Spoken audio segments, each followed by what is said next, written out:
من وكان آبائهم كبرت كلمة تخرج من أفواههم إن يقولون إلا كذبا فلعلك باخع نفسك على آثارهم إن لم يؤمنوا بهذا الحديث أسفا إنا جعلنا ما على الأرض زينة لها لنبلوهم أيهم أحسن عملا وإنا لجاعلون ما عليها صعيدا جرزا أم حسبت أن أصحاب الكهف والركيم كانوا من آياتنا عجبا إذ أوى الفتية إلى الكهف فقالوا ربنا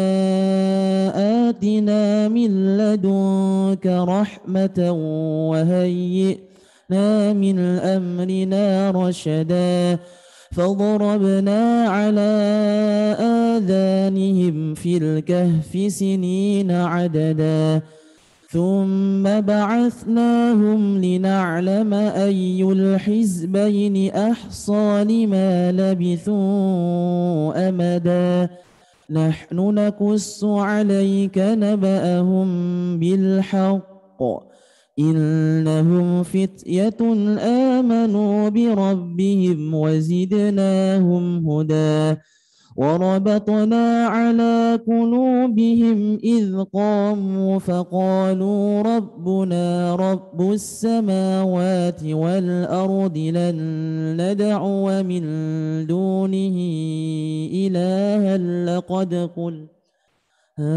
إذا شططا هؤلاء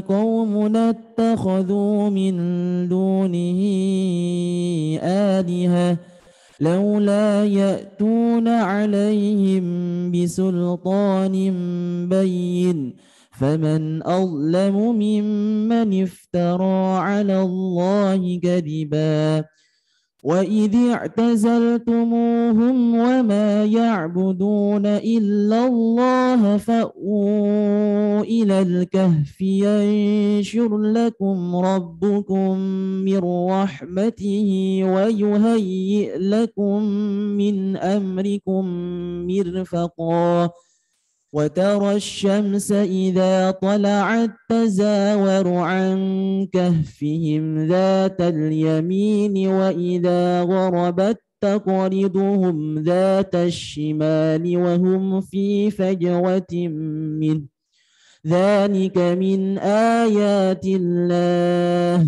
من يهد الله فهو المهتد ومن يضلل فلن تجد له وليا مرشدا وتحسبهم أيقاظا وهم ركود ونقلبهم ذات اليمين وذات الشمال وكلبهم باسط ذراعيه بالوصيد لو اطلعت عليهم لوليت منهم فرارا ولملئت منهم رعبا وكذلك بعثناهم ليتساءلوا بينهم قال قائل منهم كم لبثتم قالوا لبثنا يوما أو بعض يوم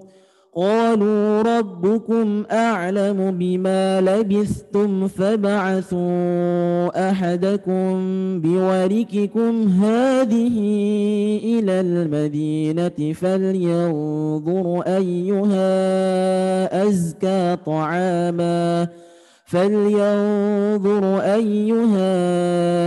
أزكى طعاما فليأتكم برزق منه وليتلطف ولا يشعرن بكم أحدا إنهم إن يظهروا عليكم يرجموكم أو يعيدوكم في ملتهم ولن تفلحوا إذا أبدا وكذلك أعثرنا عليهم ليعلموا أن وعد الله حق وأن الساعة لا ريب فيها إذ يتنازعون بينهم أمرهم فقالوا ابنوا عليهم بنيانا ربهم أعلم بهم قال الذين غلبوا على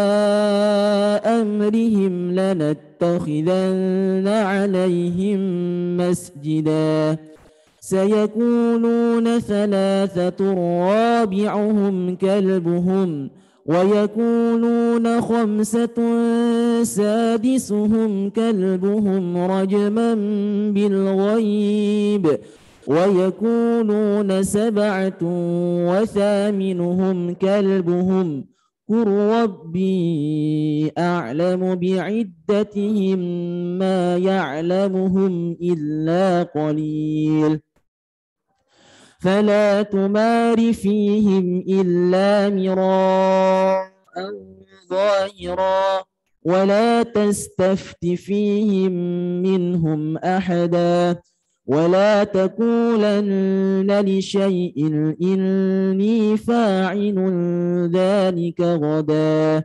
إلا أن يشاء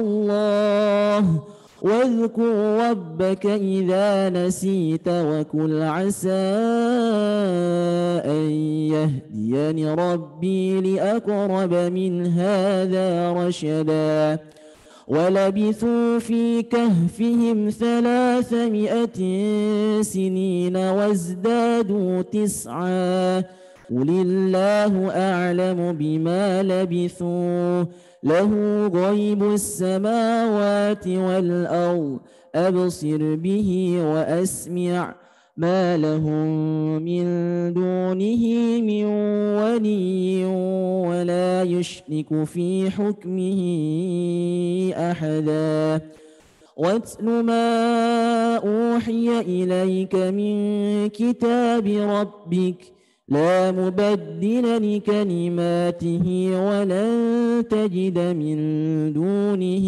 ملتحدا واصبر نفسك مع الذين يدعون ربهم بالغداة والعشي يريدون وجهه ولا تعد عيناك عنهم تريد زينة الحياة الدنيا ولا تطع من أغفلنا قلبه عن ذكرنا واتبع هواه وكان أمره فرطا وقل الحق من ربكم فمن شاء فليؤمن ومن شاء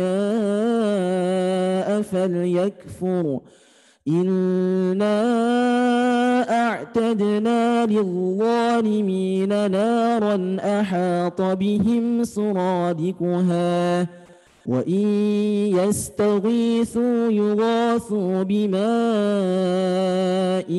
كالمهل يشوي الوجوه بئس الشراب وساءت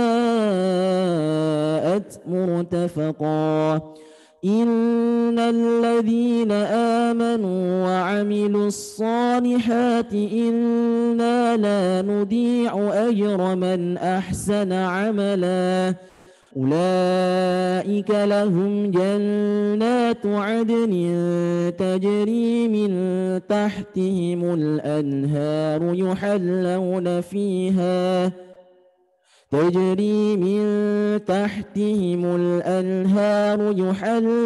فيها من أساور من ذهب ويلبسون ثيابا خضرا من سندس وإستبرق متكئين فيها على الأرائك نعم الثواب وحسنت مرتفقا.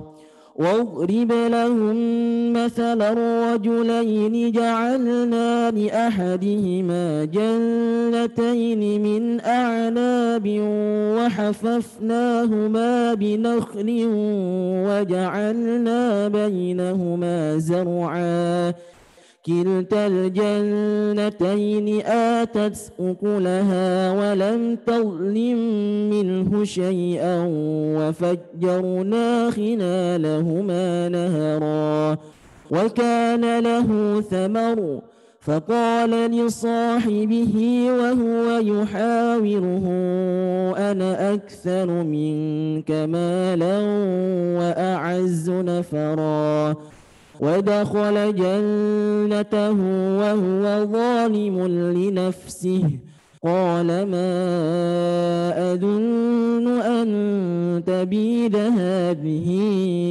أبدا وما أظن الساعة قائمة ولئن رددت إلى ربي لأجدن خيرا منها منقلبا. قال له صاحبه وهو يحاوره أكفرت بالذي خلقك من تراب ثم من نطفة ثم سواك رجلا لكن هو الله ربي ولا أشرك بربي أحدا. ولولا إذ دخلت جنتك قلت ما شاء الله لا قوة إلا بالله إن ترني أنا أقل منك مالا وولدا فعسى ربي أن يؤتيني خيرا من جنتك ويرسل عليها حسبانا من السماء فتصبح صعيدا زلقا أو يصبح ماؤها غورا فلن تستطيع له طلبا. وأحيط بثمره فأصبح يقلب كفيه على ما أنفق فيها وهي خاوية على عروشها ويقول يا ليتني لم أشرك بربي أحدا. ولم تكن له فئة ينصرونه من دون الله وما كان منتصرا. هنالك الولاية لله الحق هو خير ثوابا وخير عقبا. واضرب لهم مثل الحياة الدنيا كماء أنزلناه من السماء فاختلط به نبات الأرض فأصبح هشيما تذروه الرياح وكان الله على كل شيء مقتدرا. المال والبنون زينة الحياة الدنيا والباقيات الصالحات خير عند ربك ثوابا وخير أملا. ويوم نسير الجبال وترى الأرض بارزة وحشرناهم فلم نغادر منهم أحدا وعرضوا على ربك صفا لقد جئتمونا كما خلقناكم أول مرة بل زعمتم أن لن نجعل لكم موعدا ووضع الكتاب فترى المجرمين مشفقين مما فيه ويقولون يا ويلتنا ما لهذا الكتاب لا يغادر صغيرة ولا كبيرة إلا أحصاها ووجدوا ما عملوا حاضرا ولا يظلم ربك أحدا. وإذ قلنا للملائكة اسجدوا لآدم فسجدوا إلا إبليس كان من الجن ففسق عن أمر ربه أفتتخذونه وذريته أولياء من دوني وهم لكم عدو بئس للظالمين بدلا. ما أشهدتهم خلق السماوات والأرض ولا خلق أنفسهم وما كنت متخذ المضلين عضدا. ويوم يقول نادوا شركائي الذين زعمتم فدعوهم فلم يستجيبوا لهم وجعلنا بينهم موبقا. ورأى المجرمون النار فظنوا أنهم مواقعوها ولم يجدوا عنها مصرفا. ولقد صرفنا في هذا القرآن للناس من كل مثل وكان الإنسان أكثر شيء جدلا. وما منع الناس أن يؤمنوا إذ جاءهم الهدى ويستغفروا ربهم إلا أن تأتيهم سنة الأولين أو يأتيهم العذاب قبلا. وما نرسل المرسلين إلا مبشرين ومنذرين ويجادل الذين كفروا بالباطل ليدحضوا به الحق واتخذوا آياتي وما أنذروا هزوا. ومن أظلم ممن ذكر بآيات ربه فأعرض عنها ونسي ما قدمت يداه إنا جعلنا على قلوبهم أكنة أن يفقهوه وفي آذانهم وقرا وإن تدعهم إلى الهدى فلن يهتدوا إذا أبدا. وربك الغفور ذو الرحمة لو يؤاخذهم بما كسبوا لعجل لهم العذاب بل لهم موعد لن يجدوا من دونه موئلا. وتلك القرى أهلكناهم لما ظلموا وجعلنا لمهلكهم موعدا. وإذ قال موسى لفتاه لا أبرح حتى أبلغ مجمع البحرين أو أمضي حقبا فلما بلغا مجمع بينهما نسيا حوتهما فاتخذ سبيله في البحر سربا. فلما جاوزا قال لفتاه آتنا غداءنا لقد لقينا من سفرنا هذا نصبا. قال أرأيت إذ أوينا إلى الصخرة فإني نسيت الحوت وما أنسانيه إلا الشيطان أن أذكره واتخذ سبيله في البحر عجبا.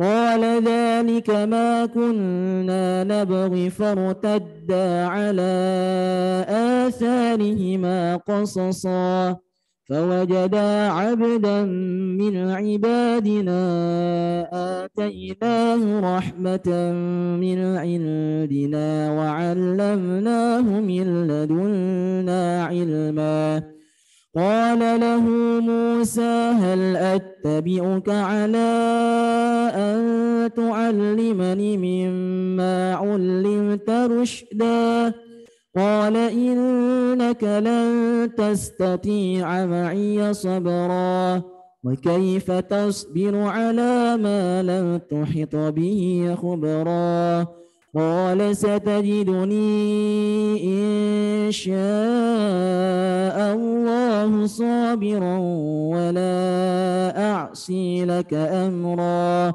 قال فإن اتبعتني فلا تسألني عن شيء حتى أحدث لك منه ذكرا فانطلقا حتى إذا ركبا في السفينة خرقها قال أخرقتها لتغرق أهلها لقد جئت شيئا إمرا قال ألم أقل إنك لن تستطيع معي صبرا قال لا تؤاخذني بما نسيت ولا ترهقني من أمري عسرا فانطلقا حتى إذا لقيا غلاما فقتله قال أقتلت نفسا زكية بغير نفس لقد جئت شيئا نكرا قال ألم أكن لك إنك لن تستطيع معي صبرا قال إن سألتك عن شيء بعدها فلا تصاحبني قد بلغت من لدني عذرا فانطلقا حتى إذا أتيا أهل قرية استطعما أهلها فأبوا أن يضيفوهما فوجدا فيها جدارا يريد أن ينقض فأقامه قال لو شئت لاتخذت عليه أجرا قال هذا فراق بيني وبينك سأنبئك بتأويل ما لم تستطع عليه صبرا أما السفينة فكانت لمساكين يعملون في البحر فأردت أن أعيبها وكان وراءهم ملك يأخذ كل سفينة غصبا وأما الغلام فكان أبواه مؤمنين فخشينا أن يرهقهما طغيانا وكفرا فأردنا أن يبدلهما ربهما خيرا منه زكاة وأقرب رحما وأما الجدار فكان لغلامين يتيمين في المدينة وكان تحته كنز لهما وكان أبوهما صالحا فأراد ربك أن يبلغا أشدهما ويستخرجا كنزهما رحمة من ربك وما فعلته عن أمري ذلك تأويل ما لم تستطع عليه صبرا ويسألونك عن ذي القرنين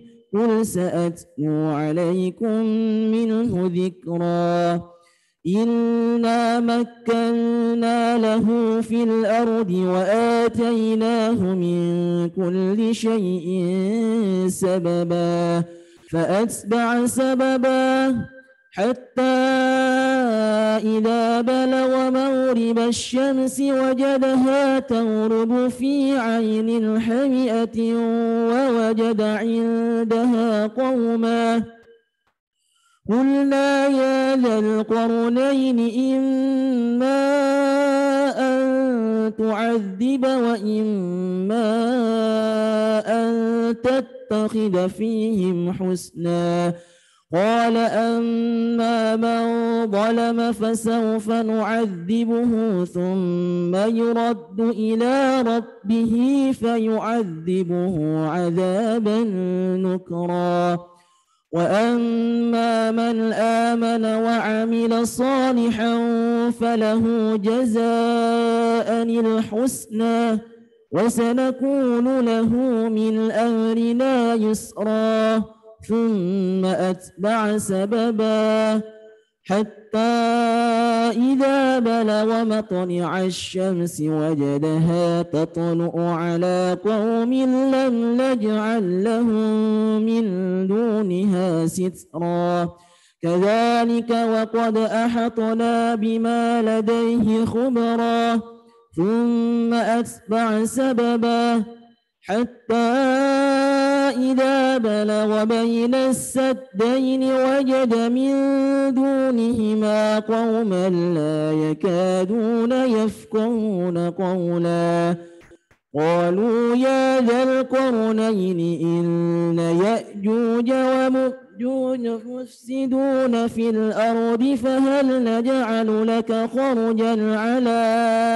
أن تجعل بيننا وبينهم سدا قال ما مكنني فيه ربي خير فأعينوني بقوة أجعل بينكم وبينهم ردما آتوني زبر الحديد حتى إذا ساوى بين الصدفين قال انفخوا حتى إذا جعله نارا قال آتوني أفرغ عليه قطرا فما استطاعوا أن يظهروه وما استطاعوا له نقبا قال هذا رحمة من ربي فإذا جاء وعد ربي جعله دكا وكان وعد ربي حقا وتركنا بعضهم يومئذ يموج في بعد ونفخ في الصور فجمعناهم جمعا وعرضنا جهنم يومئذ للكافرين عرضا الذين كانت أعينهم في غطاء عن ذكري وكانوا لا يستطيعون سمعا أفحسب الذين كفروا أن يتخذوا عبادي من دوني أولياء إنا أعتدنا جهنم للكافرين نزلا قل هل ننبئكم بالأخسرين أعمالا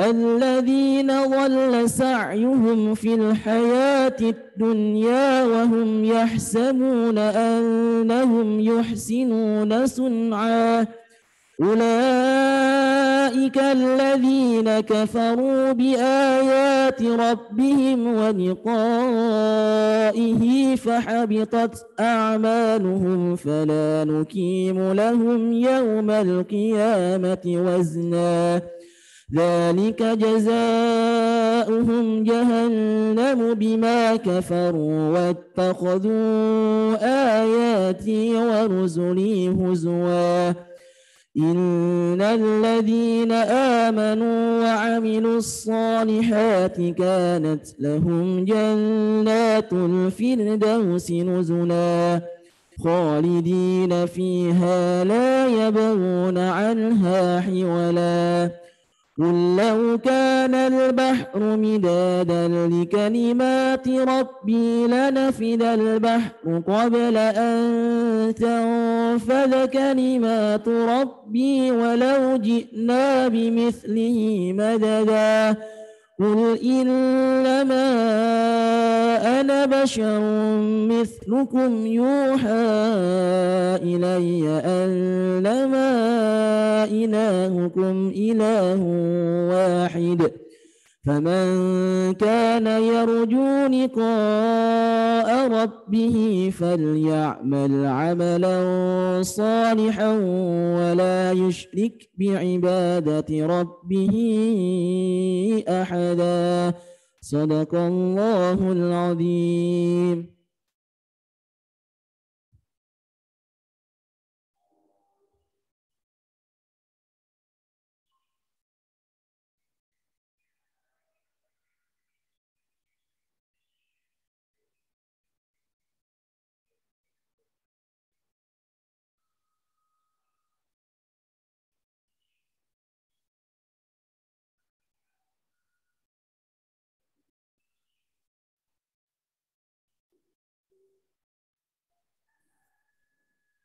Bismillahirrahmanirrahim. Assalamualaikum warahmatullahi ta'ala wabarakatuh. Alhamdulillahi madad dawami ala jazilil fadli wal in'ami wa afdalus salati wat taslim ala nabiyil mustafa al karim Muhammadin wa sahbihi wal ali ahli tuqa wal ilmi wal kamali. Bapak-bapak, ibu-ibu, jamaah Cari Ustadz yang dirahmati Allah Subhanahu wa taala, bersyukur kita kepada Allah Subhanahu wa taala yang telah melimpahkan aneka ragam kenikmatan kepada kita. Salawat serta salam tidak lupa kita curahkan, kita lantunkan kepada baginda Nabi Muhammad sallallahu alaihi wasallam. Harapan semoga kelak kita termasuk orang-orang yang mendapatkan syafaat dari beliau. Amin ya Allah ya Rabbal Alamin. Bapak-bapak, ibu-ibu, jamaah sekalian yang dirahmati Allah Subhanahu wa taala.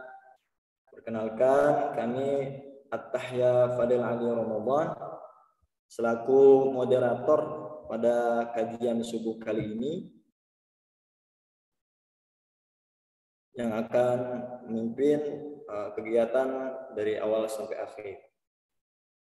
Izinkan kami membacakan beberapa rangkaian acara, di antaranya pertama yaitu pembukaan dengan membaca surat Al-Fatihah, yang kedua pembacaan profil singkat dari program Cari Ustadz dan profil singkat dari pemateri. Selanjutnya penyampaian materi dan dilanjut dengan nanti ada video mengenai Cari Ustadz. Program Cari Ustadz itu apa akan dijelaskan. Selanjutnya sesi tanya jawab dan ditutup dengan doa. Baik, untuk mempersingkat waktu, langsung saja kita buka kajian pada Jumat pagi hari ini dengan membaca surat Al-Fatihah. Semoga rangkaian acara dari awal sampai akhir diberikan kemudahan dan keberkahan oleh Allah Subhanahu wa taala. Ala hadinni wa kullatin salih.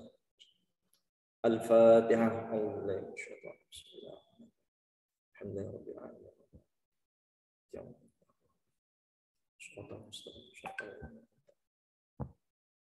Baik, langsung saja kita masuk ke acara selanjutnya, yaitu penyampaian profil singkat dari Cari Ustadz. Silakan untuk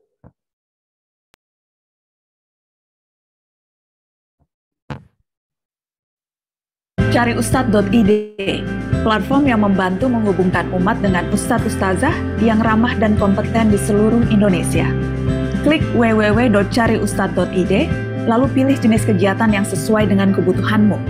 Ada kajian keluarga, kajian kelompok, bimbingan personal, juga khutbah Jumat dan hari besar Islam. Tentukan lokasi kegiatan. Setelah itu klik dari sini. Direktori cariustadz.id akan menampilkan ustadz atau ustazah yang sesuai dengan filter pencarian. Anda juga bisa mencari tahu lebih detail mengenai ustadz atau ustazah yang akan dipilih. Karena tak hanya profil dan karyanya saja, ada juga akun sosial media dari ustadz atau ustazah tersebut. Setelah mantap menemukan ustadz pilihanmu, klik tab Kontak Ustadz. Cari ustadz.id untuk Islam yang rahmah dan kebaikan bagi semua.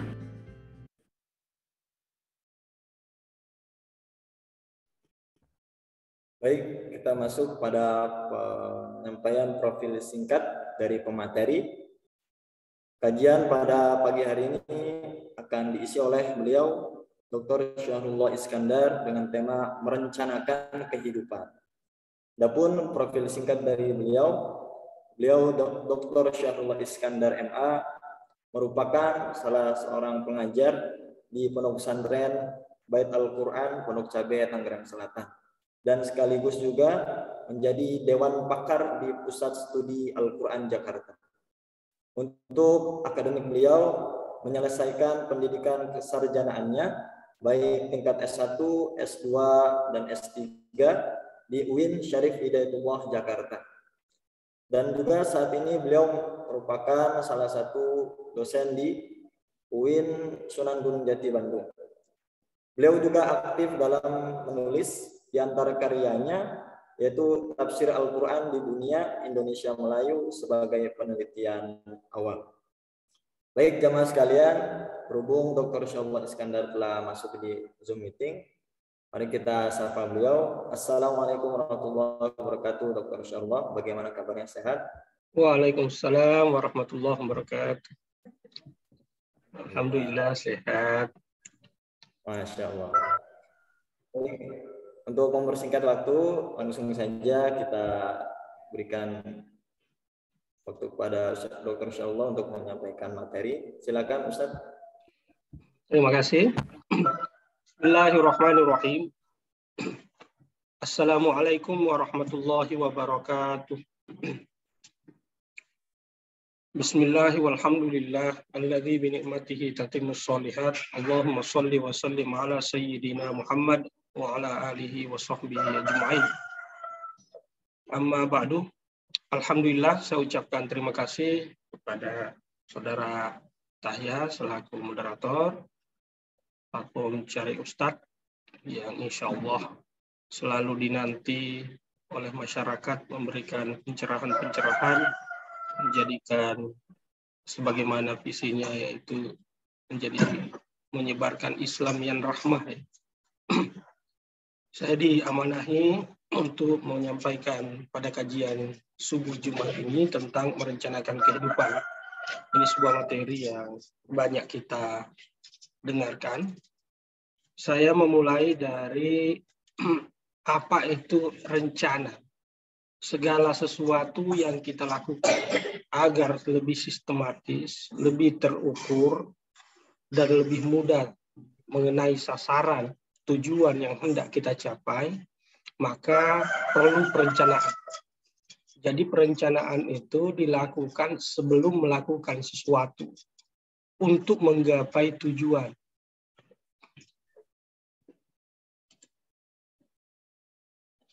Kalau misalnya tentang merencanakan ini banyak sekali yang sudah memberikan kata wejangan buat kita semua ya, dari berbagai tokoh.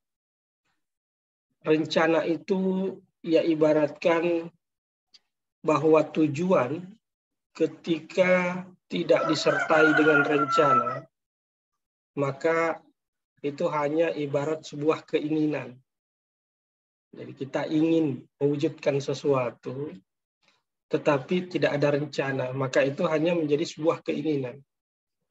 Rencana itu sebenarnya efektif ya, karena rencana itu sejam kita merencanakan, itu sama dengan menghemat 10 jam untuk melakukan sesuatu. Melakukan sesuatu tanpa rencana berarti sesuatu itu berjalan begitu saja, tanpa sistematika yang jelas. Nah, terkait dengan waktu, merencanakan sesuatu itu berarti masa depan kita bawa ke masa kini. Jadi tujuan yang hendak kita capai, kita coba bawa ke kekinian.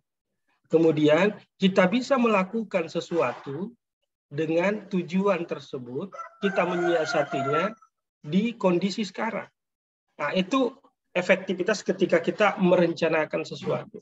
Secara makronya, merencanakan kehidupan itu berarti mempersiapkan untuk memperoleh kebahagiaan. Itu secara makro.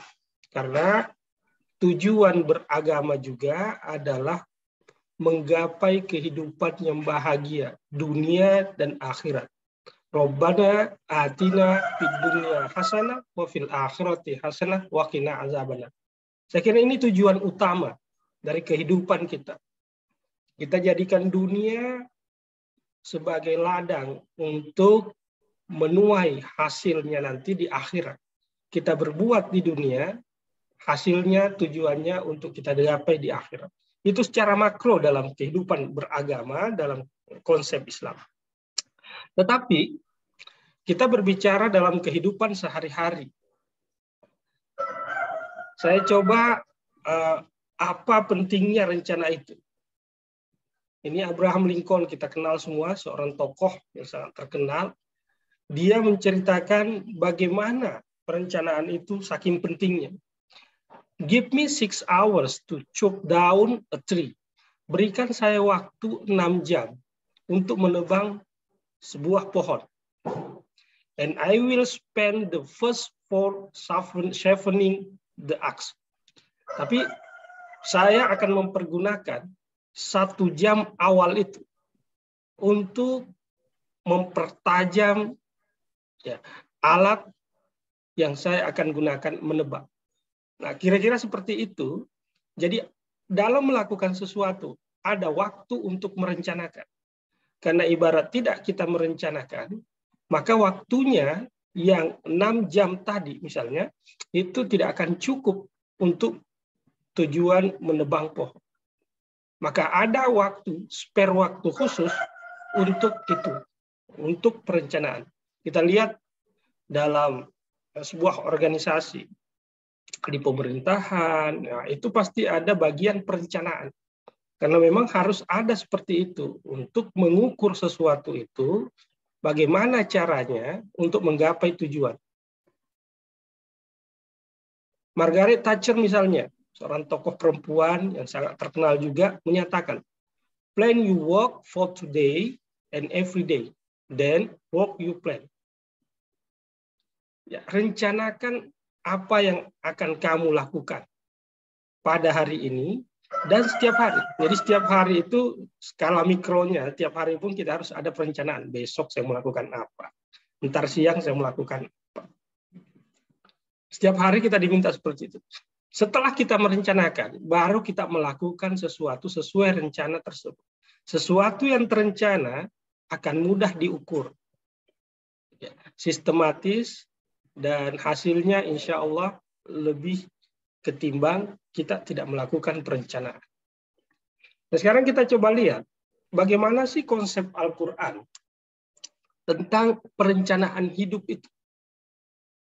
Nah, orang yang beriman dalam surah Al-Hasyr ini dikatakan, ya ayyuhalladzina amanu taqullah.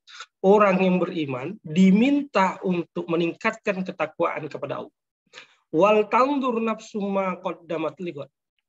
Ya, seseorang itu juga diminta untuk memperhatikan apa yang telah disiapkan, apa yang telah dikedepankan, apa yang telah dilalui untuk hari esok.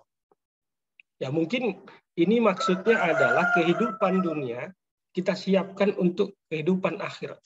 Tetapi kalau kita tarik dalam skala keseharian, berarti apa yang kita telah lakukan, pengalaman-pengalaman yang telah kita lalui, itu menjadi bahan untuk kita rencanakan untuk hari esok. Jadi Islam dengan kehidupan perencanaan memang sebenarnya identik. Di dalam Islam sendiri ada ajaran untuk kita selalu merencanakan segala sesuatu yang kita lakukan. Nah, kemudian ditekankan lagi supaya kita wattaqullah. untuk bertakwa kepada Allah.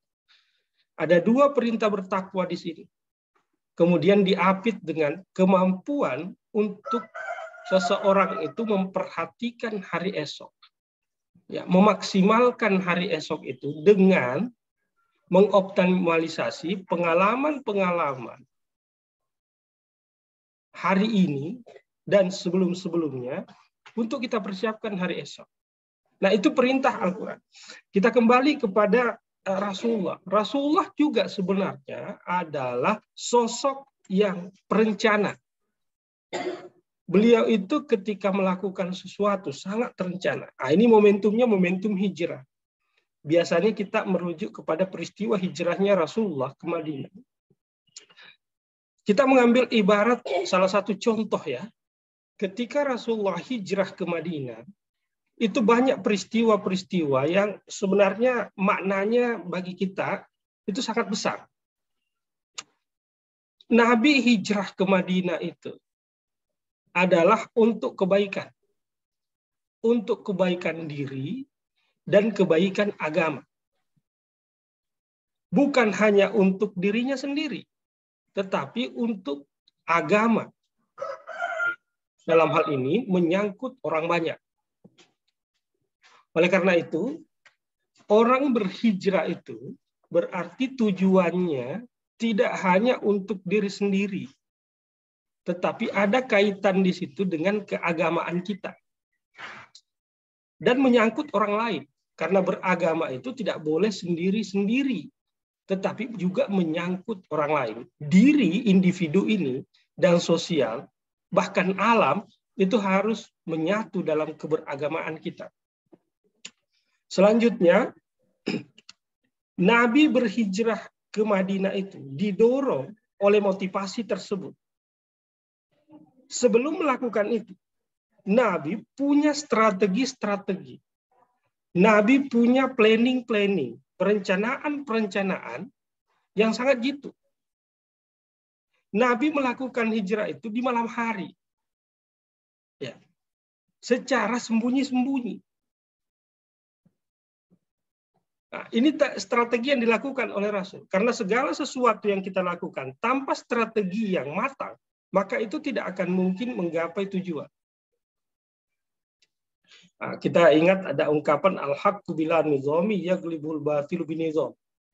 Kebenaran yang tanpa dibarengi dengan nizam, ya, aturan, ya, manajemen, di situ perencanaan masuk di situ, maka akan kalah oleh kebatilan yang dilakukan dengan penuh perencanaan, penuh manajemen yang kuat, dan seterusnya.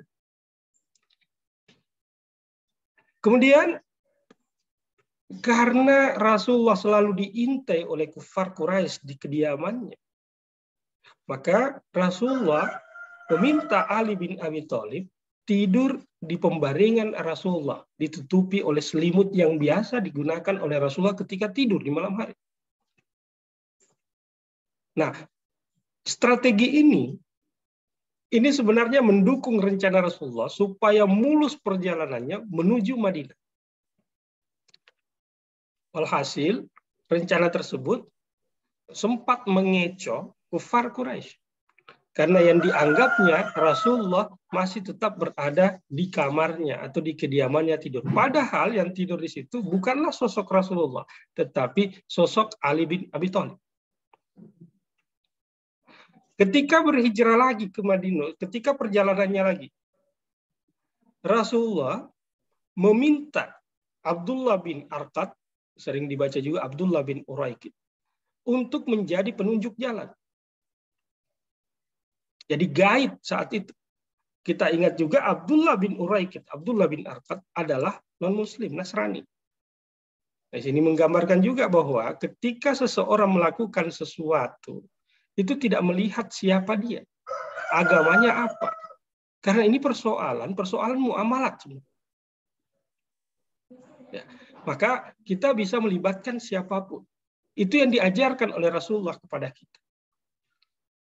Jadi dia menerapkan profesionalitas di sini. Rasulullah menerapkan profesionalitas kepada kita supaya menggapai tujuan. tidak berdasarkan siapa atau orangnya seperti apa. Nah, kemudian dia didampingi oleh Abu Bakar. Abu Bakar saat itu adalah seorang sahabat yang sebenarnya orang kaya. Orang yang banyak harta. Karena sayang, cinta kepada Rasul. Ya, ikhlas karena agama Allah. Ia rela menyerahkan seekor kuda tunggangan buat Rasul. Ada binatang tunggangan yang diberikan kepada Rasulullah secara cuma-cuma. Rasulullah tidak mau menerima. Rasulullah bahkan membayar berapa harga dari kuda tersebut kepada Abu Bakar. Padahal Abu Bakar menyerahkan secara cuma-cuma. Ini juga pertanda buat kita bahwa ketika melakukan sesuatu, itu lakukanlah secara totalitas. Tidak bergantung kepada siapapun. Meskipun sebenarnya ada fasilitas yang diberikan. Tetapi Rasulullah mengajarkan kepada kita, semampu mungkin. Ketika kita mampu, maka lakukanlah sesuai dengan kemampuan kita. Berjalan ke Madinah bersama Abu Bakar. Di tengah perjalanan, dia pun merencanakan sebelumnya. Siapa yang memberikan kabar perkembangan kepada keduanya, yaitu Rasul dan Abu Bakar. Siapa yang membawakan makanan dan bagaimana strateginya.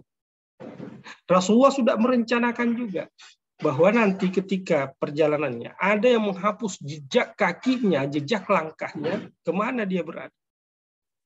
Itu ada penggembala yang diperintahkan untuk itu.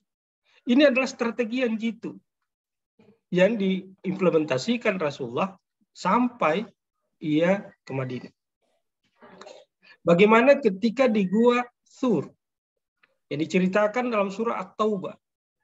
Ya, ketika Abu Bakar ketakutan.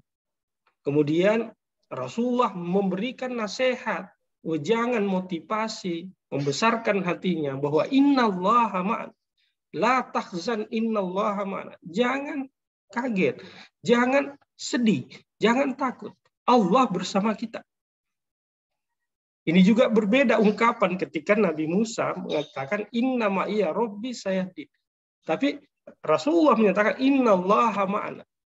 Berarti ungkapan kebersamaan itu adalah sebuah ungkapan yang unik. Sebuah ungkapan yang membesarkan hati bukan hanya diri sendiri tapi orang lain. Nah, ini perbedaan ungkapan yang diungkapkan oleh Rasulullah yang terekam dalam ayat Al-Quran ketimbang yang diungkapkan oleh Nabi Musa ketika ia menyatakan kepada kaum. Kemudian sesampainya di Madinah, ia pun mempersaudarakan antara golongan Ansor dan Muhajirin. Ini perencanaan yang baik. Untuk apa itu? Agar satu sama lain saling membantu. Karena golongan Muhajir ini meninggalkan hartanya, meninggalkan semua zona nyaman yang dirasakan di Mekah. Kemudian ia berpindah ke Madinah. Nah, di Madinah pun beberapa sahabat yang diberikan fasilitas, tempat, dan lain sebagainya, ada di antara kalangan sahabat yang tidak mau menerima begitu saja. Tapi dia menerima beberapa dirham saja, kemudian meminta kepada penduduk Ansor, penduduk Madinah, tunjukkan saya pasar. Dari situ nanti, ia pun melakukan sesuatu, dia berdagang, berniaga, dan sekembalinya modal yang pernah ia gunakan, ia pun terus-menerus dan akhirnya kembali harta kekayaannya dengan kemandirian itu. Nah, konsep kemandirian ini yang diajarkan oleh Rasulullah SAW. Poinnya adalah bahwa sebenarnya Rasulullah itu mengajarkan bagaimana kita menyiasati hidup ini. Bagaimana kita merencanakan sesuatu. Bagaimana kita menata masa depan. Masa depan kita tata itu. Apa yang kita akan lakukan, apa yang kita akan rasakan, apa yang kita hadapi di masa depan. Itu ditentukan dengan sekarang. Jadi menata masa kini untuk masa depan. Masa depan bisa ditata karena ini waktu yang belum kita alami, belum kita dapat. Maka ditentukan oleh bagaimana kita menatanya kekinian. Sama dengan Rasul. Bagaimana ia nyampai ke Madinah. Tentu ada pertolongan Allah di situ. Tetapi kita tidak berbicara dalam hal itu. Tetapi bagaimana Rasulullah mengajarkan kepada kita. Apapun yang kita lakukan itu penuh dengan perencanaan. Rasulullah ketika hendak berperang. Baik itu Ghazwah maupun Sariyah. Itu ada ungkapan-ungkapan yang disampaikan kepada sahabat. Yang ikut berperang saat itu. Yang notabene itu adalah strategi-strategi yang harus dilakukan oleh umat Islam ketika berperang saat itu. Hadirin hadirat rahimakumullah. Kemudian kita coba lihat salah satu sabda Rasulullah. Di situ disebutkan, ini hadis yang diungkapkan kepada yang diriwayatkan oleh Abu Dzar. Ya, ini terdapat dalam kitab Hilyatul Auliya. Wa 'alal aqili ma lam yakun maghluban ala aqlihi, seorang yang berakal. Ya. Selama akalnya itu juga tidak menguasainya ya. Karena kalau akal juga menguasai kita, mendominasi kita, kemudian tidak disertai dengan keimanan, kalbu kita juga tidak bekerja di situ, maka biasanya juga kita tergelincir. Maka ada keseimbangan yang diinginkan. Nah, seseorang yang berakal itu antakuna lahu sa'atun. Ya, seseorang yang berakal itu sebenarnya memiliki 4 waktu. 4 waktu. Pertama, sa'atu yunaji fiha rabbahu. Ada waktu khusus di mana kita bermunajat kepada Allah Subhanahu wa taala. Ada waktu khusus di mana kita membangun relasi yang harmonis dengan pencipta kita, yaitu Allah Subhanahu wa taala. Ada waktu khusus di mana kita berkeluh kesah kepada Allah Subhanahu wa taala. Itu adalah relasi yang harmonis antara makhluk dengan kholiknya, yaitu Allah Subhanahu wa taala. Ada waktu khusus untuk itu. Kemudian ada waktu khusus wasa'atu yuhasibu fiha nafsahu. Seseorang itu mengevaluasi dirinya sendiri. Butuh kita mengevaluasi diri kita. Kita harus berpikir apa yang telah kita lakukan. Kita harus memikirkan, mengenang apa kesalahan yang pernah kita lakukan. Dari kesalahan yang pernah kita lakukan, kita berupaya untuk menghindarinya di hari esok. Ini bagian dari perencanaan sebenarnya.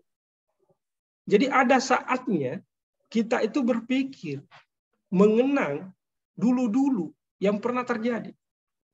Sama ketika kita belajar sejarah. Belajar sejarah itu kita juga belajar bagaimana strategi di situ. Bagaimana keberhasilan seseorang. Bagaimana kegagalan satu masyarakat dan seterusnya. Itu adalah pelajaran. Makanya ada ungkapan ikra'it tarikh yumbika. Bacalah sejarah, maka sejarah itu akan memberitakan kepadamu, menginformasikan peristiwa-peristiwa penting yang berharga dalam kehidupan. Itu fungsinya sejarah. Sejarah itu ibarat kaca spion sebenarnya. Ketika orang berkendara sesekali menoleh ke kaca spion. Dengan demikian, dari situ ia bisa mawas diri bahwa apa yang dilaluinya di belakang itu aman-aman aja untuk ke depan. Jadi, apa yang telah kita lakukan untuk ke depan itu sinkron sebenarnya. Jadi masa lalu itu pelajaran, modal, pijakan untuk masa depan. Masa kini dan masa depan. Wasa'atu yatafakkaru fiha fi sun'illah. Ada waktu tertentu seseorang itu berpikir akan makhluk-makhluk Allah. Apa yang terjadi di persada bumi ini, detik per detik, itu adalah makhluk Allah Subhanahu wa taala. Itu juga menjadi pelajaran buat kita agar senantiasa merenungi apa yang terjadi. Merenungi makhluk Allah. Ya. Kita berguru kepada orang, itu lazim. Tetapi apakah kita sudah sering mendapatkan inspirasi-inspirasi dari kejadian alam? Apakah kita sudah pernah mendapatkan informasi-informasi berharga, motivasi-motivasi penting dari binatang misalnya, dari suara angin, bunyi-bunyian, musik misalnya, dan seterusnya. Ketika orang mampu menggunakan potensi dalam dirinya untuk meraih yang seperti itu, insya Allah ini juga adalah tanda kemajuan. Yang berikutnya, yang keempat, wasa'atu yakhlu fiha lihajatihi minal maq'ami wal mashrab. Ada waktu tertentu seseorang itu memenuhi hajat hidupnya, makan dan minumnya. Seseorang diminta untuk bekerja. Seseorang diminta untuk memenuhi hajat hidup kesehariannya. Karena kita juga manusia biasa. Ini sama dengan riwayat Hanzalah yang menyebut dirinya munafik. Nafaqah Hanzalah sampai kepada Rasulullah saat itu. Rasulullah mengatakan, seandainya engkau seperti itu terus, bahwa engkau seperti bersama saya terus, bersama dengan kebersamaan saya, kata Rasulullah, wahai Hanzalah, maka ketika di jalan maupun tidurmu, itu malaikat akan mendoakanmu, malaikat akan menjabat tangan, saking menghargainya prestasimu dalam beragama. Tetapi ya Hanzalah, saatan. Rasul mengulang sampai 3 kali. Itu maknanya apa? Bahwa ketika kita beragama, ada saatnya waktu tertentu untuk diri kita. Ada saatnya waktu tertentu untuk keluarga kita. Dan ada saatnya kita beribadah kepada Allah. Ada saatnya kita bercengkrama dengan tetangga, karib kerabat kita, teman sejawat kita. Ada saatnya untuk kerjaan kita, dan seterusnya. Jadi tidak harus mesti kepada Tuhan. Tetapi mengarah kepada Tuhan juga meniscayakan kita mengarah kepada sesama manusia juga, kepada alam dan sekitarnya. Oleh karena itu, perencanaan yang baik untuk menuju Allah, mewujudkan cita-cita kita, berarti harus mengaitkan dengan perencanaan yang baik dalam kehidupan sehari-hari. Nah, ada beberapa hal yang harus kita pahami ketika kita merencanakan kehidupan itu. Pertama, kita memahami tujuan. Apa yang harus kita capai? Tujuan itu kadang menentukan sarana yang digunakan menggapai tujuan itu. Ibarat dalam konsep syariah kita, ada maqasidus syariah. Tujuannya apa? Memahami, besok saya melakukan apa? Saya bercita-cita seperti apa? Cita-cita itu harus ditunjang oleh strategi-strategi.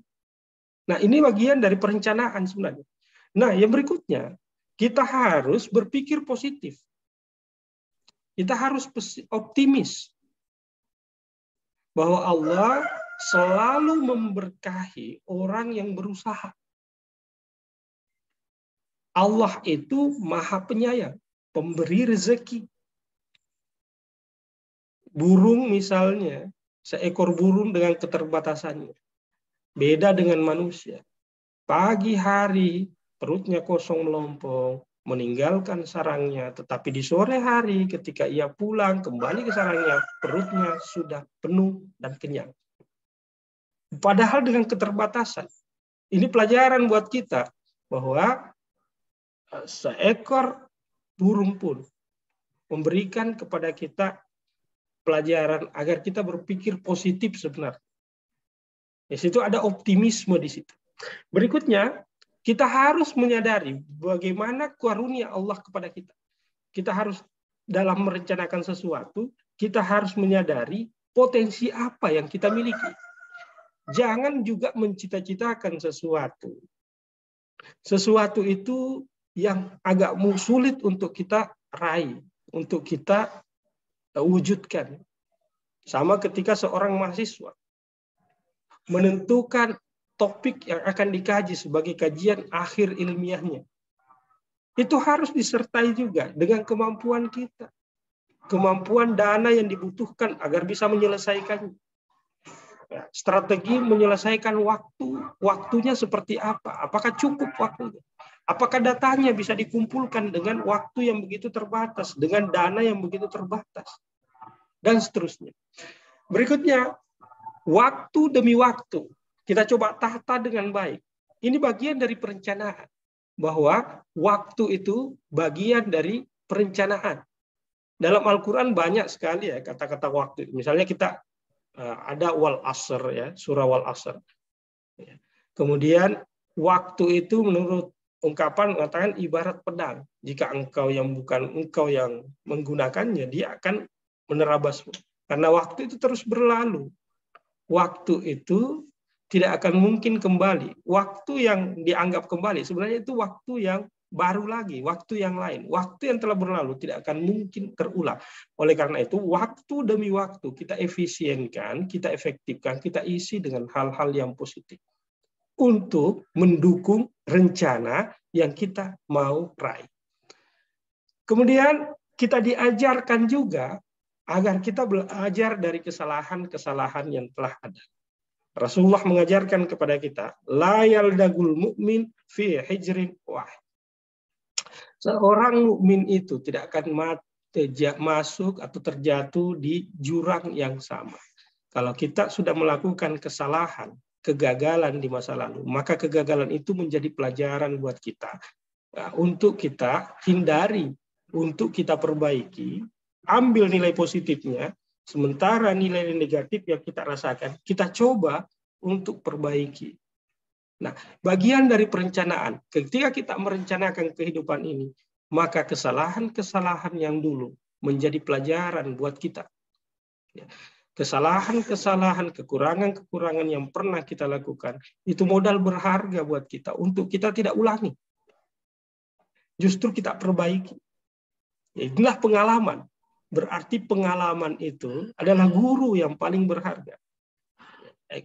Experience is the best teacher. Orang yang pernah jatuh dalam kesalahan, itu akan menjadi sebuah modal penting dalam hidupnya. Karena dia melaksanakan dan merasakan langsung.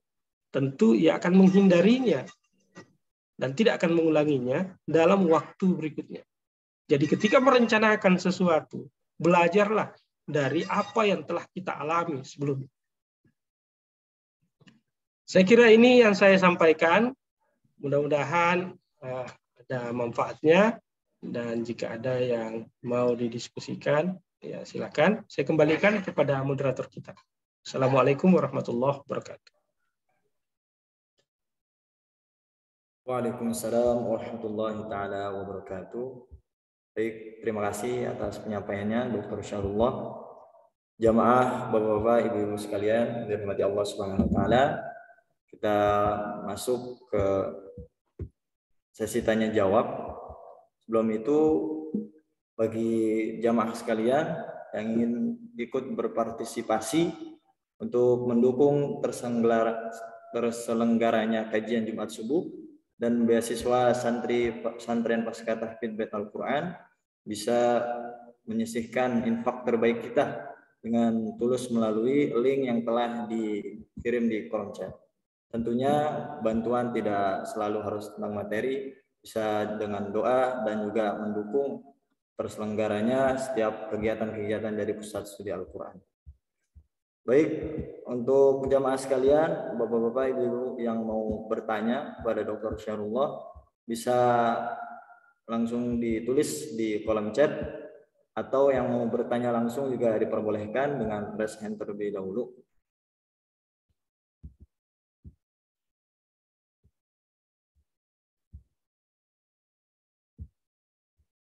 Silakan, baik yang di Masjid Bait Al-Quran maupun yang di ruang masing-masing. Yang ingin bertanya langsung saja.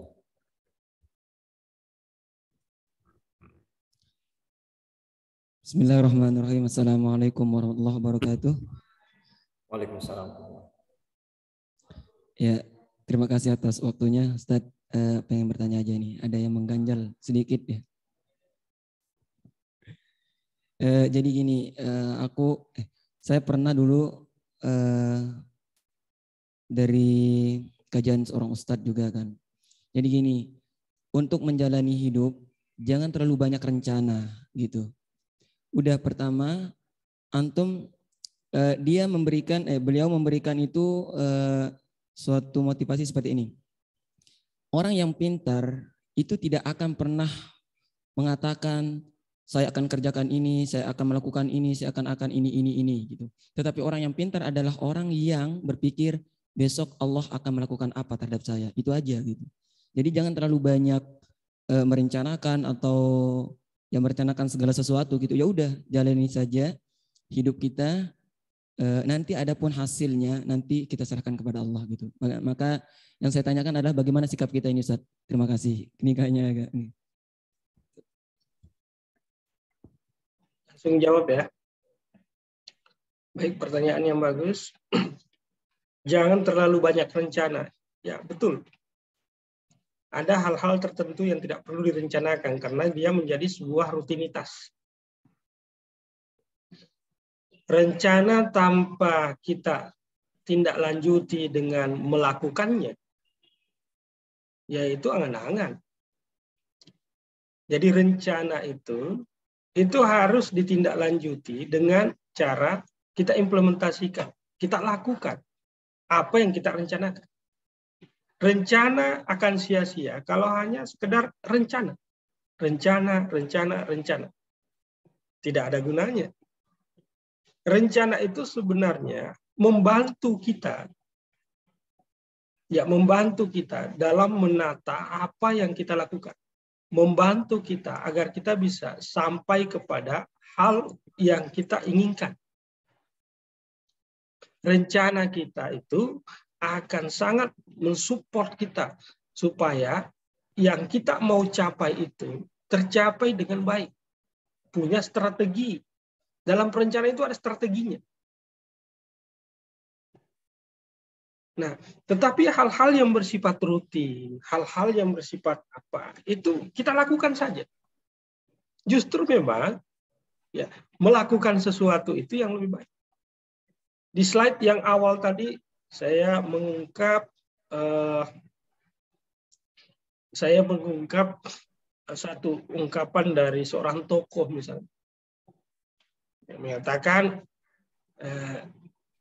kalau dikasih waktu 6 jam untuk menebang pohon, maka saya akan spare 1 jam waktu itu untuk mengasah kapak yang saya gunakan untuk menebang pohon. Artinya sebenarnya merencanakan itu dari spare waktu yang ada sedikit saja, dan terlalu banyak. Jangan juga sampai setengahnya waktu itu hanya untuk merencanakan, jangan. Tapi memang ada, itu lebih efektif. Jadi tetap melakukannya itu lebih banyak waktu ketimbang merencanakan.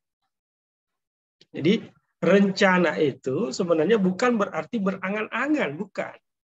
Merencanakan sesuatu itu sesuatu yang terukur. Sesuatu yang disertai dengan langkah-langkah yang akan kita lakukan.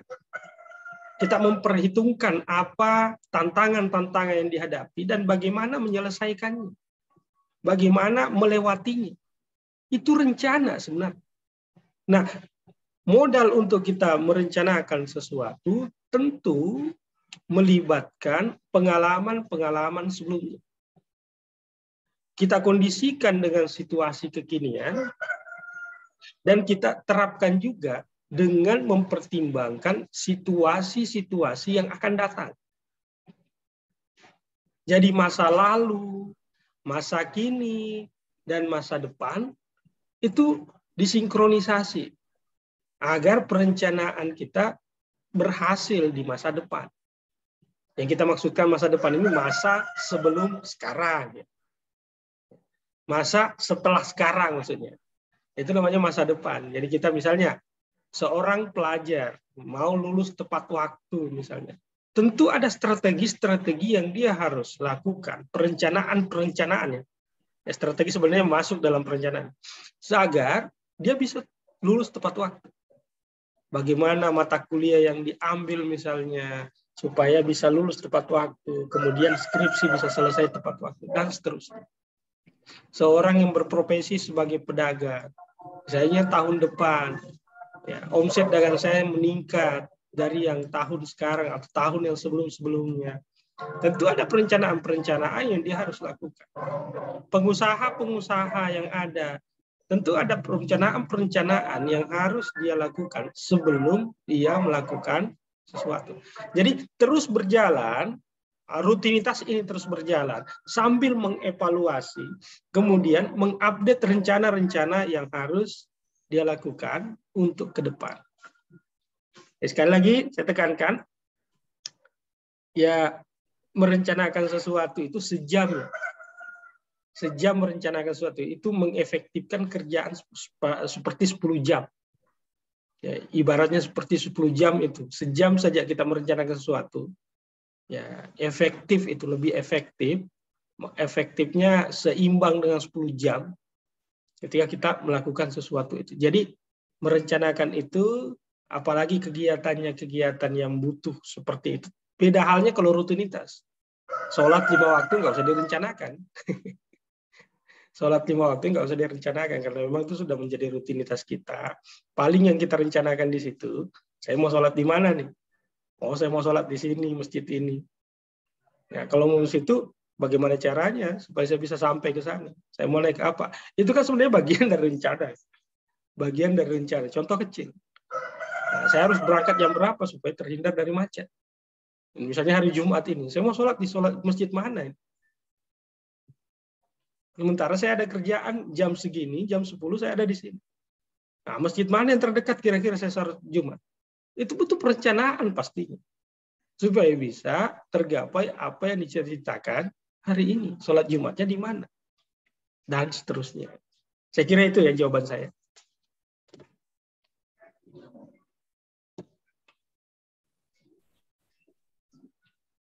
Baik, jamaah sekalian yang mau bertanya kepada Dr. Syahrullah bisa langsung saja. Kalau mau langsung raise hand atau mau menulis di kolom chat juga diperbolehkan. Mungkin sambil menunggu pertanyaan dari jamaah Ustadz, saya ingin bertanya terutama bagi kaum milenial ya yang lagi mencari kampus misalnya. Pasti masing-masing punya kampus idaman gitu.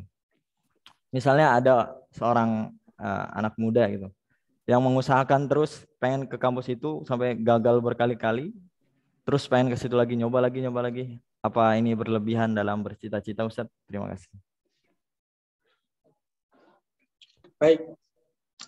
Ada pepatah waktu kita kecil ya, dengar. Gantungkan cita-citamu setinggi langit.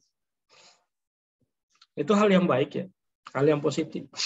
Karena dengan cita-cita itu mendorong kita untuk menggapainya. Ya, mendorong kita untuk menggapainya. Tapi sebenarnya kita juga harus mengukur apa yang saya sudah ungkapkan di slide terakhir tadi. Kita harus menyadari karunia Allah yang ada pada diri kita. Kemampuan kita seperti apa. Daya jangkau kita seperti apa. Itu harus diperhitungkan juga. Supaya efektif perencanaan kita untuk apa yang kita tujukan itu. Gagal berulang kali, saya kira itu hal yang biasa ya. Gagal ketika kita sanggup atau kita optimis bahwa apa yang kita cita-citakan itu sebenarnya terjangkau oleh kita. Kadang orang mengalami kegagalan. Tapi kegagalan itu ya lagi-lagi bukan mengkapokkan kita. Justru memotivasi seorang. Banyak orang yang sukses sekarang berawal dari kegagalan. Karena justru kegagalannya ibarat ketapel ya. Ketapel itu semakin ditarik ke belakang, semakin jauh jangkauannya. Ya, gagal itu ibarat dia sebenarnya semakin jauh ditarik ke belakang. Ketinggalan dia kan. Tapi jangkauannya itu ntar lebih jauh, semakin ditarik karetnya ke belakang, itu semakin jauh. Jadi orang yang gagal itu kan sebenarnya mundur dia. Ya, yang pesaingnya dia agak maju. Tapi kalau dia belajar dari kegagalan yang ada, maka dari kegagalan itu mendapat motivasi, mendapat pelajaran. Nah, semakin dia merencanakan yang lebih baik lagi, nah, maka dia akan lebih ini.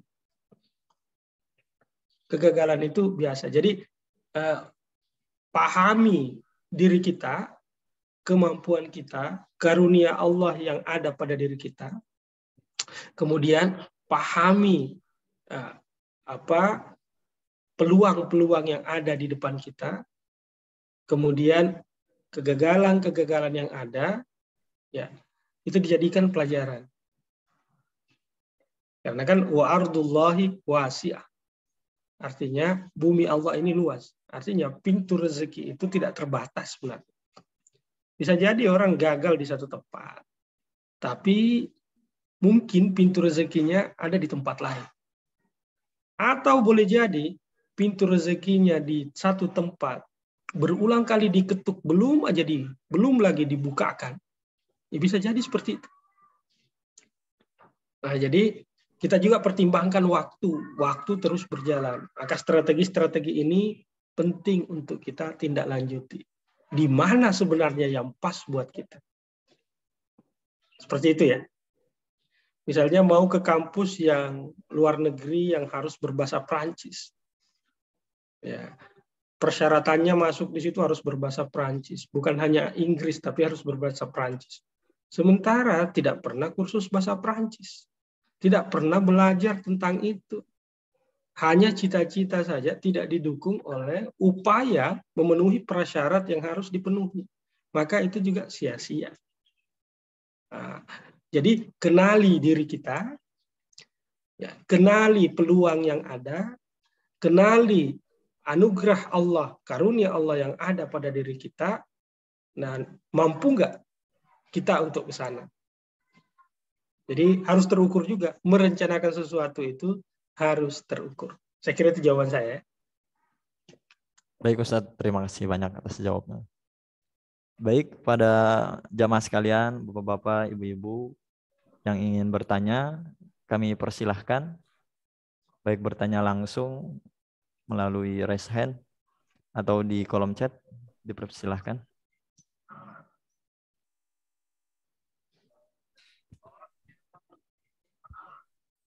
Di Masjid Bait Al-Quran ada yang mau bertanya sepertinya. Oh iya, silakan.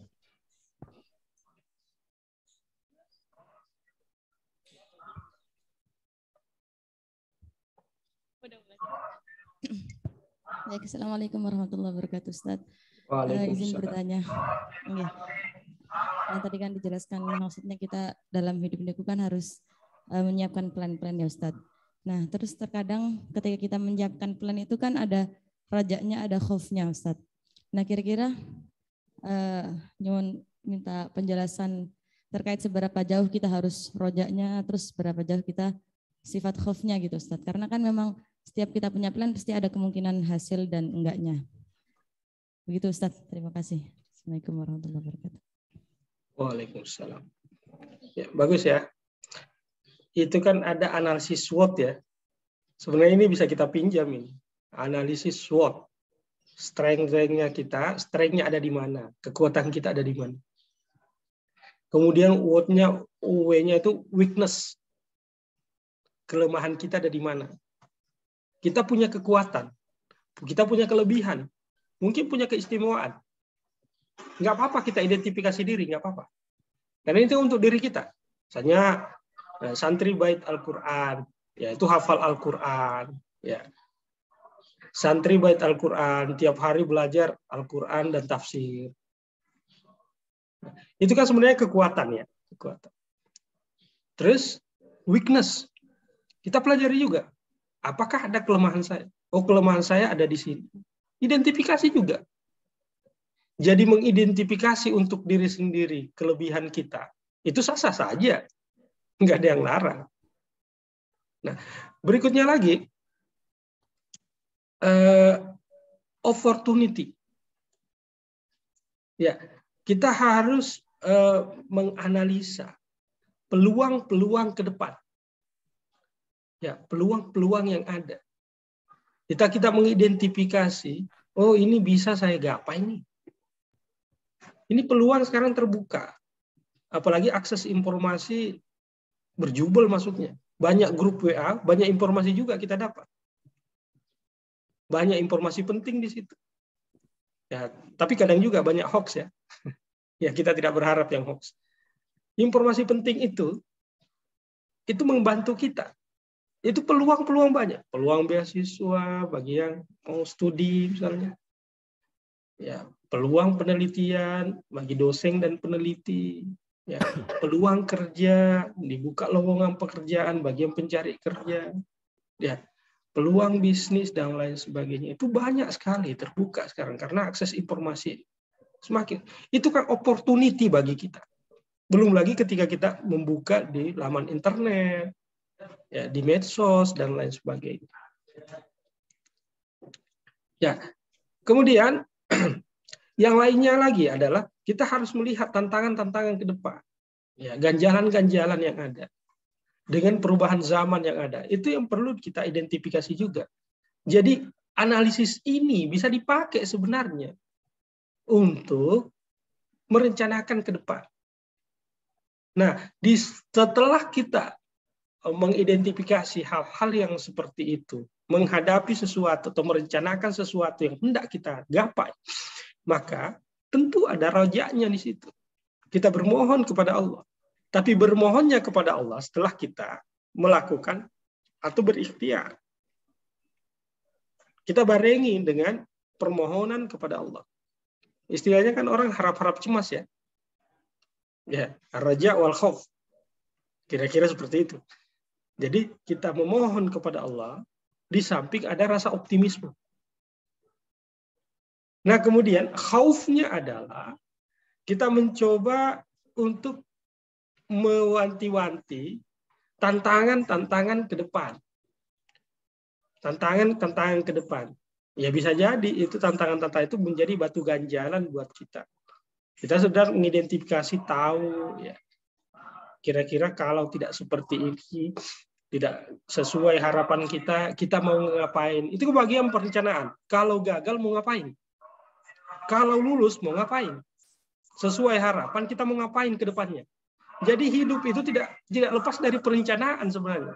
Ketika menggapai sesuatu yang kita rencanakan sebelumnya telah tergapai, maka kita merencanakan lagi yang ke depannya. Kalau kita gagal dengan rencana awal, maka kita berencana lagi bagaimana yang lain. Atau meneruskan apa yang gagal sebelumnya. Atau mencoba beralih kepada yang lain. Dengan kegagalan rencana awal. Nah, kira-kira seperti itu. Jadi, apapun yang kita lakukan, perencanaan yang kita lakukan untuk menggapainya, ya kita berharap, kita optimis. Di situ raja bagian dari optimis ya. Ya, optimis itu bagian dari raja. Kemudian kita tawakal kepada Allah Subhanahu wa taala. Kita berikhtiar, kemudian kita tawakal kepada Allah Subhanahu wa taala. Nah, ketika kita gagal, ya mungkin itu kasih sayang Allah. Nah, kita sama-sama menyadari bahwa terkabulnya sebuah doa itu bukan diukur dengan pengabulan itu berdasarkan apa yang kita minta. Jadi indikatornya bukan dari manusia, tapi indikatornya adalah dari Allah. Kadang pengabulan Allah akan doa atau ikhtiar yang kita lakukan itu sifatnya sejalan dengan yang kita inginkan, bentuknya seperti itu. Kadang juga berbeda dengan yang diinginkan oleh kita. Itu bentuk pengabulan Allah. Bahkan kadang sebaliknya. Itu bentuk pengabulan Allah. Karena Allah lebih tahu kapan doa itu yang cocok buat kita dikabulkan. Waktunya kapan dikabulkan, bentuk pengabulannya seperti apa yang cocok buat kita, itu Allah lebih tahu. Kadang ada orang nggak lolos di suatu tempat. Tapi ternyata Allah sudah menskenariokan buat dirinya. Dia lebih cocoknya pada tempat yang lain. Misalnya. Dan pasti lebih baik itu. Keinginan Allah buat kita pasti selalu yang terbaik. Itulah Rahman dan Rahimnya Allah kepada makhluknya yang bertakwa. Saya kira itu ya.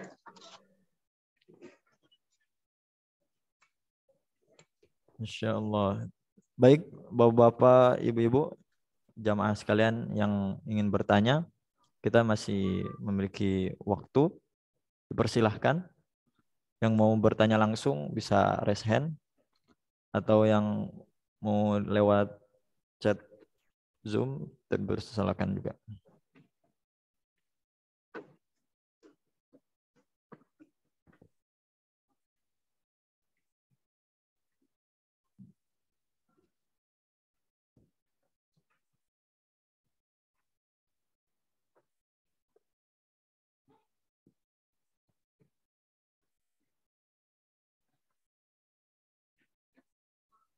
Mungkin belum ada pertanyaan ya Ustadz dari jamaah sekalian.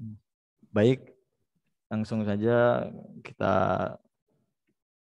ke acara yang terakhir, yaitu penutupan dengan diakhiri doa dari Dr. Syarullah Iskandar. Sebelum itu, izinkan kami infokan kepada jamaah sekalian untuk kajian Jumat subuh pekan yang depan, yaitu 17 Agustus 2022, tema Seri Akhlak Setia Kawan bersama Dr. Ali Nurdin MA. Baik, langsung saja untuk mempersingkat waktu, kita tutup kajian kita pada pagi hari ini dengan doa dari Dr. Syahrullah. Silakan, Dokter. Terima kasih. Mari kita sama-sama berdoa kepada Allah Subhanahu wa taala. Mudah-mudahan apa yang kita laksanakan pada kesempatan kali ini diridhoi oleh Allah Subhanahu wa taala dan tentunya makbul dan berkah ya. Dan hari-hari kita juga tetap dalam rahmat dan lindungan Allah Subhanahu wa taala. Amin. Bismillahirrahmanirrahim. Alhamdulillahirabbil alamin. Allahumma shalli wa sallim ala sayyidina Muhammad wa ala alihi wa sahbihi ajma'in. Allahumma bika asbahna wa bika amsayna wa bika nahya wa bika namutu wa ilaikal masir. Allahumma ja'al awwala hadzal yawmi salaha wa awsatahu falaha wa akhirahu najaha. Ya Ghaniyu ya Hamid ya Mubdi'u ya Mu'id ya Rahim ya Wadud, agnina bihalalika an haramika wa bi ta'atika an ma'siyatika wa bi fadlika amman siwak. Rabbana ighfir lana wa liwalidina warhamhum kama rabbawna shighara. Rabbana atina fid dunya hasanah wa fil akhirati hasanah wa qina adzaban nar. Subhanaka rabbil izzati amma yasifun wa salamun alal mursalin walhamdulillahi rabbil alamin. Assalamualaikum warahmatullahi wabarakatuh. Waalaikumsalam warahmatullahi wabarakatuh. Baik, Bapak Ibu yang diberkahi Allah Subhanahu wa taala, terima kasih telah mengikuti kajian subuh bersama Cari Ustadz dan Pesantren Bait Al-Qur'an pada hari ini. Sampai berjumpa di kajian Jumat depan di waktu dan jam yang sama insyaallah. Selengkapnya dapat dilihat di media sosial Cari Ustadz. Barakallahu fikum.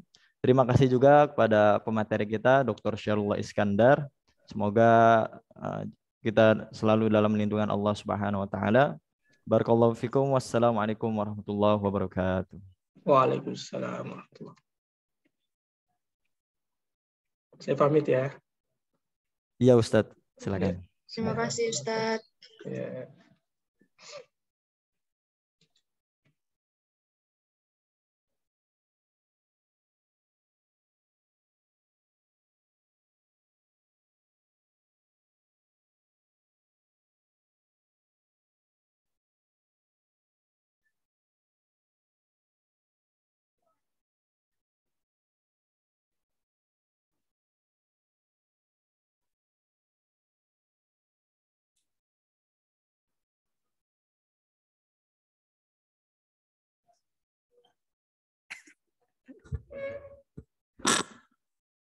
Astagfirullahaladzim, astagfirullahaladzim. La ilaha illa huwal hayyul qayyum.